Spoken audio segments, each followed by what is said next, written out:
Pinakamatinding oil supply disruption sa kasaysayan. Ayon sa International Energy Agency, ang mga naiipit na kargang langis sa Strait of Hormuz at Persian Gulf dahil sa palitan ng atake ng Amerika, Israel at Iran doon. Yan ang sanhi ng pagsipa ng presyo ng langis sa buong mundo. Dahil din sa mga pag-atake sa Middle East, halos 40 Pinoy seafarer ang naiipit doon ayon sa Department of Migrant Workers. Balita hatid ni Darlene Kai. Napasabak sa malaking sunog ang mga bomberong malapit sa paliparan sa Bahrain. Ayon sa gobyerno ng Bahrain, pinuntirya umano ng Iran ang mga fuel tank sa isang facility sa Muharraq.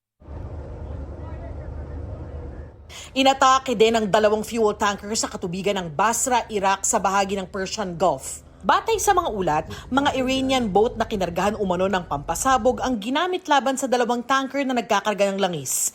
Isa ang patay. Nagtigil operasyon na ang mga oil port ng Iraq habang patuloy ang operasyon ng mga commercial na pantalan. Bago ito, 4 pang barko ang inatake sa Persian Gulf at sa Strait of Hormuz, ang makipot na daanan ng mga barkong nagkakarga ng langis mula sa Middle East. Giit ng militar ng Iran, hindi sila papayag na may makalusot na langis na para sa Amerika, Israel o mga kaalyado nito. Kahit anong barkong may cargo o langis na para sa mga naturang bansa ay ituturing daw ng Iran na lehitimong target. Mensahe ng Iran sa Amerika, maganda daw na umabot ang langis sa $200 per barrel. Batay pa sa mga ulat, pinatamaan din ang mga drone ng imbakan ng langis sa Salalah Port na nasa timog na bahagi ng Oman. May mga bumagsak ding drone sa Dubai. Sa Tel Aviv, Israel, muling in-intercept ang mga missile na galing umano sa Iran. Nagpaabot ng pakikiramay si Israeli President Isaac Herzog sa naulilang asawa ng Pilipinang nasawi sa isa sa mga pag-atake. Ayon sa Defense Minister ng Israel, palalawakin ang operasyon nila sa Lebanon kasunod ng pag-atake sa Israel ng Hezbollah na kaalyado ng Iran. Ayon sa International Energy Agency, nililikha ngayon ng kaguluhan sa Middle East ang pinakamalaking oil supply disruption sa kasaysayan. Dahil sa pagkakaharang sa Strait of Hormuz, inaasahang babagsak ng 8 million barrels kada araw ang global supply ngayong Marso, nakatumbas ng halos 8% ng kinokonsumong langis ng daigdig. Sa gitna ng pag-atake ng Iran sa mga barko sa Gulf region, muling tumaas ang presyo ng langis sa world market. Inaprobahan na ng member countries ng IEA ang paglalabas ng 400 million barrels ng reserbang langis para maibsan ang taas presyo. Ito raw ang pinakamalaking stock release na inaprobahan nila mula nang itayo ang IEA noong 1974. Ang Amerika maglalabas ng reserbang 172 million barrels bilang bahagi ng napagkasunduan sa IEA. Nagsabi ring maglalabas ng oil reserves ang Japan.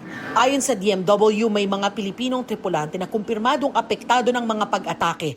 21 Pinoy seafarers ang sakay ng isang tinamaang barko, 17 naman ang sakay ng isa pa. 38 in all are safe and they're headed for safe port. And we are in touch with the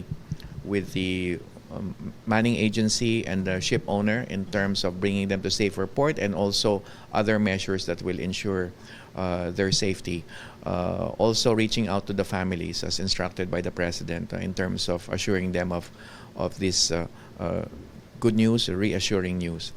Sa ngayon, may 7,300 seafarers sa gitnang silangan ayon sa DMW. Binigyang din ni Kakdak na may right to refuse o karapatang tumanggi ang mga Pilipinong crew member na maglayag sa Persian Gulf, Strait of Hormuz at Gulf of Oman habang nagpapatuloy ang giyera sa rehiyon. Bahagi raw ng karapatang yan ang pagbibigay sa kanila ng 2 buwang sahod at libreng repatriation o pagpapauwi sa Pilipinas alinsunod sa napagkasunduan ng International Maritime Labor Stakeholders. Patuloy pa rin hinahanap ang Pinoy seafarer na nawala ng tamaan ng missile ang sinasakyan niyang tugboat sa Strait of Hormuz noong nakaraang linggo. Sa gumugulong na investigasyon, nakitaan na raw ng paglabag ang may-ari ng barko dahil hindi nila isinama ang Pinoy seafarer sa rehistro, sabi ni Kakdak. We continually hope and pray na makita siya, and also the President has directed us to support the family, to be there for the family. So Admin PY Kaunan and myself have sent our respective teams on the ground. Darlene Kai, nagbabalita para sa GMA Integrated News.